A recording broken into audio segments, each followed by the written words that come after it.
Hello, and welcome back to Big Conversations with T. Big Conversations is a monthly talk show hosted by myself.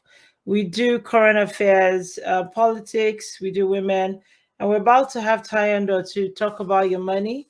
Um, we also do civic affairs that's coming up next and relationships. Our next show is June 18th. We hope you can join us then.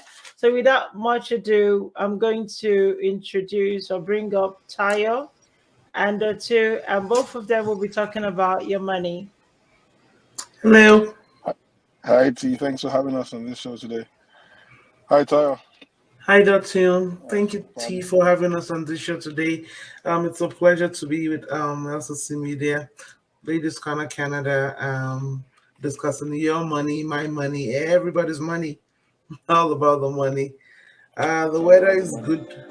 The weather is good in Alberta today, in Edmonton, and the sun is shining, and it's a good time to talk about money. So let's talk about money. Fantastic. Yeah, Calgary is also great. It's 11 degrees. Doesn't get better than this. Sun isn't too hot. It's high in the sky and it's late in the evening. So, today we'll be talking a bit about Mm, how that money comes into your hands and the kind of choices that we make that gets us going. So, for example, the last time we spoke, we talked about taxes. Um, the beautiful thing is to be able to get taxed at all, you need to have income, right, Taya? Yes, that's people don't know that. They think I don't know. There's a disconnect, and when you go get your refund back, and you're like, "Oh, I didn't get any money. Well, did you work? You know, Did you you know, earn any did money? you earn any money?" Like, no, I didn't work. I was on government benefits. You're not gonna get any refund back You're there. not gonna get a So, refund there. Yeah. so So so the thing about it is for you to be able to talk about a refund, you need to have earned some money. And tonight we'll be focusing all of our attention on that earning process. Um, eh, what you take home, what you make as money is a result of what you trade. So some people trade value, some people trade time, um, and on the back of that, they get paid. Some people get paid every day. Some other people get paid every week. Some people get paid every 2 weeks. Some others every half month. Some people monthly. And some other people just get to take money when they need money from the bank where they keep money, right? So, our focus today basically is going to be about that earning process. So, how to Tara, do you want to increase. take us a bit more? Yeah, just take us further in that conversation. So the point is, the question is how to increase your earning potential. For us to talk about financial literacy, for us to talk about money planning, strategy, growth, retirement, education, shopping, vacation, you gotta have money. And the whole idea that I don't need a lot of money, I just want a bit of money to be comfortable, or money doesn't make you happy, or you don't need money. I beg to differ. Money makes me happy. I need money to be happy, and I know that might be a bit fickle, but I'll tell you, Well, well, I'd rather be have money and then realize that it really doesn't make me happy than not have it at all and quote a memorable quote and say you don't need money to be happy. Like I'd rather be like Elon Musk or Bill Gates and be really and say, you don't need money. It's easier when you have it and then you can say that. Right now I don't have that money, so I can't say that. I can't say if money makes me or not. I know I'm not having it makes me sad. Because all my problems are on the back of not having enough of it. So I like to have more. So the conversation, before I digress, the conversation today is how do we increase our earning potential? And this is especially important because a lot of us are starting our second life. Immigrants, you leave your home yeah, country where you've accomplished something and then you come to this new country and they're telling you Canadian experience, and then you're like, what does that even mean? I have world Work experience, I have experience, work exactly. experience, I have other Hmm. experience, and you're telling me that experience is not good enough, you know? So when you come to this society and to this, I guess I'm passionate about immigrants and the struggles, and that's why I kind of always start from there. And then when you come here, or you've made a lot of money in your old life, and then you want to relocate here, and the government is saying they're taking 40% of it in taxes, and you're like, whoa, nobody taxed me in my old country, and then that's a bit confusing for you because you don't know how to deal with that. And so once again, how do you increase your earning potential? Because the whole point of making money is to be able to make it and multiply it. You're not just supposed to make money once and then um, let it be. You have to learn the art of not only making it but also multiplying it and replicating the process. That's how you have intergenerational wealth, right? Because there's a process in place that helps you replicate that money or the money. And so, how do you increase your earning potential? Now that we've established that money is important and that we like money and we need money and we must have money, by all legal means possible. Nothing is nothing illegal here. So then, how do we increase our earning potential? How do we move from the first step that we are right now to the next step? Especially when I know that your lifestyle, when you know that your current income cannot support the lifestyle that you want. So that's what we want to talk about. 'Cause before we can talk about planning or saving wealth or opening that offshore account, we need to have money first. And it starts from increasing your earning potential. So that's So my I'll pick right up from something that you mentioned there. There's somebody once said that I'd rather be crying on a cold winter night in my mink suit in the driver's seat of my G-Wagon than be on the bus stop wishing, crying about the same thing. So at the end of the day, it depends on the kind of life that you want. Now, some people want a lifestyle where $30,000 a year would be fine. Honestly, they want no more than that. And if $30,000 a year is what you want, then all you need is 8 hours a day, actually 2,000 hours a year at a minimum wage job, and you'll be fine. But I can tell you that there are not so many of those people around. People kind of want a bit more. They want to be able to go to the movies every other weekend. They want to be able to see the world, take the kids to Disneyland maybe once before they get too old for that. Own a house, have a few nice cars. All these things require money. And once that's the case, then we start to say, how do you go from where you are to where you want to be? When at the moment the difference between your earning capacity and your your desired lifestyle is significant, then you have to tell yourself, it's either I choose to be satisfied with my current earning capacity, or I make an active, conscious decision to grow my earning potential from where I am to where I want to be. So what you're Now, saying right there is there's a plan. You have to plan. there has to be a plan. There has to be a plan. Okay. A 5-year I, plan, a 2-year plan, what kind of plan? that's on you. So if you want to be earning, if you are currently earning $30,000 a year and you want to be earning $150,000, how many years do you think it will take you to do that? Would 2 years suffice, or would you need 10? And what will take you? What kind of people? Who are the people that earn $150,000 a year? What do they do?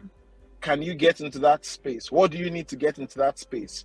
Do you need more education? Do you need to build skills? Do you need training? Do you need to change your industry completely? Or do you need to own a business and operate it? Those are the questions that you need to ask yourself. Because the fact is, when you want to make those kind of changes, what you earn is a significant factor in your life. So when you want to change your income level, it's like saying that you want to change a cardinal pillar of your life. And that requires a conscious decision with solid follow through and action to back it up. There's no point saying I want to earn. Sorry, I interrupted you. I'm listening to you. No, go ahead. I was just gonna say making is it's not gonna be easy. You know, you're not gonna make that kind of a lifestyle change. It's like losing weight. It's not gonna be easy. Don't expect it to be easy. It's not gonna fall on It's, your laps. Nobody's no, gonna give it to you. You're gonna have to no. push yourself, go out there and go and get it. And in the process of getting it, some people are going to cut you off. Some people are going to say, "Who are you to think you can do that?" Some people are going to question your sanity and your realisticness, right? But you are going to decide whether you want it enough to go after it or not. So the thing is, I realized that when we talk about building and changing, you mentioned about changing your industry. You know, we're gonna get a bit more into what's trending now in Alberta and what you could do um, towards the end. But I realized that the building process or the change process, it's not fun. It's actually very messy. I speak to a lot of small business owners, you know, and you will see looking in from the outside, you see them and you say, oh, she has a business, she has a store, she has a this, she has a that. And I every time I speak to small business owners, they tell you and they tell me, I don't have money. I'm cash poor. There's no money in the bank. I need more loans. I need help. And I'm like, how do you need money? And I have people who have said to me, I'm taking extra jobs. I'm working at night because I'm cash poor. And I have this beautiful idea and this beautiful business. I have a store, I have a structure, I have inventory, I have this, I have that in there, I have a car, I'm doing this thing. People are coming, customers are coming. By the end of the month, I don't have cash. And you know, and it's ugly, it is painful, it is almost a near bitter experience. But that's the price you pay for progress. Because and what I tell them anytime they tell me this, I say, listen, at least you have a business.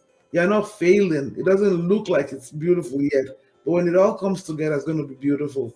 And if you read the story of any of the greats, they'll tell you how the struggle, the suffer, the pain, the sweats, you know, happened, and then eventually it becomes this beautiful thing. You have a Microsoft laptop on your desk, or you have an iPhone, and you're like, wow. But it's 20, 30 years in the making of hard sweat, sweaty, gruesome labor of pain and gain. And it's what it is. It's not magic, it's just hard work. And I say this because nobody's going to tell you that their struggle is easy. People like to make things pretty. So people want you to see, oh, I have this and I have four businesses, I have five $20 real estate, and I'm making it. No, there's a lot of struggle. There's late night calls. There's things that happen that is not easy. So it's at the end of the day, you're not gonna go increase your earning potential and think it's gonna be easy or it's just gonna happen. There's gonna be a plan. There's gonna be insurance. There's gonna be a thought process. There's gonna be mental health support. Maybe that's the point I'm making. Mental health support to make sure that at each time something's about to go south, which probably would happen, you're mentally ready to deal with that. Actually, I'm just going to take you up on that. You've spoken to entrepreneurs, business owners. I'm speaking to the average immigrant who's just arrived in country, who used to be working financial services in Nigeria, making the equivalent of $50,000-$60,000 a year, and then suddenly they get here and they find out that the equivalent of their job can't get them more than minimum wage, or just a bit more than minimum wage. And then they don't want to do financial services anymore because it's tough and it's difficult and it's not financially rewarding anymore.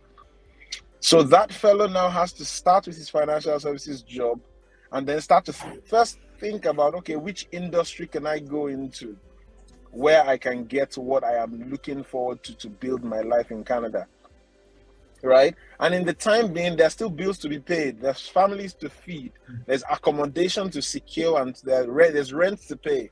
NMAX and EPCO will not give you electricity or heat or gas for free. So you find people who come in and they're working the day job and they're working the night shift. Then after the night shift, before they start the day job, they are studying for their career transition. So it's tough. It's tough. However, being able to put yourself in a place where you say to yourself, I want this enough to go after it, and I will build the support system I need to make it work, is critical.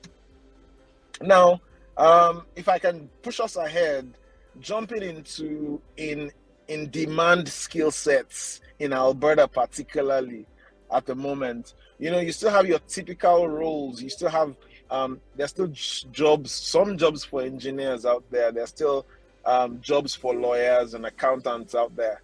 But there's no industry eating up labor and seeking skillful individuals like technology at the moment. Recently, we celebrated the 5th tech unicorn in Alberta, with Neo Financial becoming crossing the $1 billion valuation, right? And that's the 5th company in the last 2-3 years that has gotten into that space in the province of Alberta, putting Alberta as a heavyweight, literally, in the Canadian technology space. So I would say that if you're doing anything and you're looking for a career change, technology is definitely a way to go. It's an area to look into. There are all sorts of career options and opportunities available at the moment, but it's definitely something to look to. Tayo, do you have anything to say about that? No, I think you said it well and more accurately, that technology is a space that Alberta is currently leading in right now. And there's, look at the oil prices, and you look at the downtown core Calgary, downtown Edmonton, and well, where's oil and gas going? We don't know. I don't know, but I know that technology is booming right now. So this is a good time to upgrade your skill set if you're looking to increase or increase your earning potential. Upgrade your skills. I find that I'm more concerned, or I like to speak more about the person, because you're not going to be able to do any of those things if your mindset is not right. So first of all, you have to improve your mindset or change it, upgrade it, and remove your fears, your mental barriers. Can you go back and get a technology certificate, whatever one you want to? Can you do that? The answer is yes, you can. Will you do it? That's up to you. But can you? Yes, it's possible. You can. You can if you want to. Excuse me. It doesn't matter the age. It doesn't matter the language. It doesn't matter where you're from. The question is, will you do it? So the moment you can get ahead of your fears and say it doesn't matter what, you can. Another area that is growing right now is what's that? Storytelling, animation, graphic design, coding, things like that. Those are things that you're interested in. Sometimes I have a cousin of mine who used to be a lawyer way back in a different country and different time space, and then suddenly now he's a nurse. I was so impressed when I heard that. I'm like, wow, you could make a switch. I couldn't do that for the life of me because I don't like biology. I'm scared of blood. But truth of the matter is that she made the switch. Children are all grown up now, and she's going to school without having to pay for babysitting. And so once again, can you improve your potential? Yes. Technology is booming right now. Storytelling, graphic design, things like that. Animation, those things are booming right now if you're interested.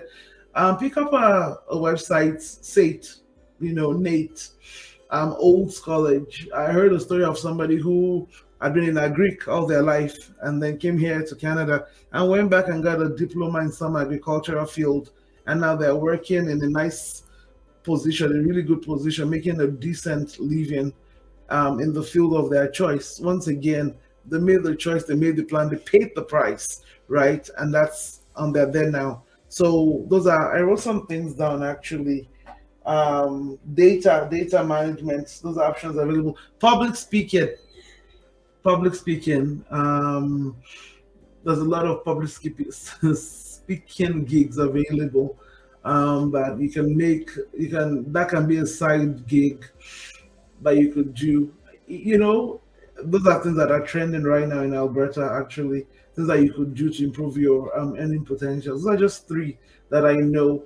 You can also follow your passion. Some people like to write. I like to write a story, publish it. There are lots of online publishing platforms right now. These are things that you can do with what you're currently doing that will give you additional income also, right? Some people like to make hair. Some people like to some people convert their spaces into additional money generating. I once met a hairdresser who had a nice space, and then in the corner of a space she has a band. People come in there and record music, and then that earns extra money. Sometimes it takes you just being creative and turning things a bit around in your space, utilizing spaces in your house, your office um, that you wouldn't ordinarily have used. For example, now that COVID has taught us everybody the art of working from home, you can rent out spaces, right? People are looking for virtual addresses everywhere, right? That's a money. That's a way to make money. That's a way to make extra income, right? So there's so many ways of generating income, additional revenue, $5 here, $10 there, that can improve or get you closer to the lifestyle you want to be. Airbnb, this is summer season. If you have a basement, you have a room in your house, you're up to it. There's an Airbnb option out there that you can rent out your space for and all that. So yeah. So if I can take up, let's talk a bit more, talking more a bit about technology. The fact is that the ability of the market, or rather the ability of the population to satisfy the labor requirements in technology today has been acutely weak, to put it mildly. So there are so many companies within the area that are hiring from outside of Alberta, that are hiring from outside of Canada, because they can't find people with the required skill set. Now, what are these skill sets that we're talking about? You've mentioned some of them. Storytelling. Storytelling has become very important now, with social media being a fundamental part of the advertising and business development process in today's world. So your ability to be able to communicate a value proposition has become critical. Like you said, you've talked about animation, you've talked about videography. That's all on the social media side of things.